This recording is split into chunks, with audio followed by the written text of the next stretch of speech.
বিসমিল্লাহির রহমানির রহিম। ব্যবসা যখন শেষ অবস্থা আর ব্যবসা মাঠে চলে না, তখন তারা এই কাটপিস ব্যবসা, আলহামদুলিল্লাহ আপনারা এই ব্যবসা চালায়ে যান।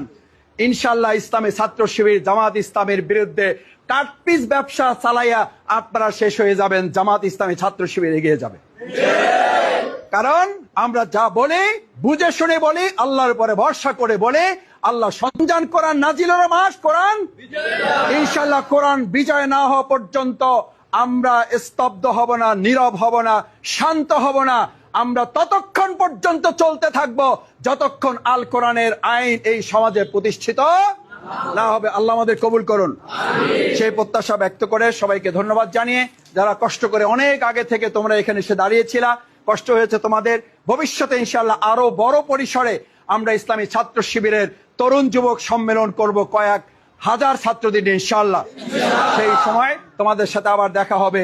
আজকে তোমাদের অন্য প্রোগ্রাম আছে, সেই প্রোগ্রামে নামাজ শেষে তোমরা উপজেলা মসজিদ থেকে তোমাদের সেই কর্মসূচি আছে, এখান থেকে তোমরা সবাই উপজেলা মসজিদে চলে যাবা। নামাজ শেষে ইনশাআল্লাহ এখানে তো আমরা ঘরে প্রতিবাদ করলাম, এবার রাস্তায় প্রতিবাদ করার দায়িত্ব আমাদের আছে না নাই? আমাদের আসিয়াদেরকে আর কেউ হাত দিতে পারবে না। আমরা তাদের আইনের হাতে সুপর্দ করব, আল্লাহর কাছে দোয়া করব। আমরাও প্রয়োজনে ছাত্র জনতাকে নিয়ে এই সমস্ত ধর্ষক এবং তাদের পৃষ্ঠপোষক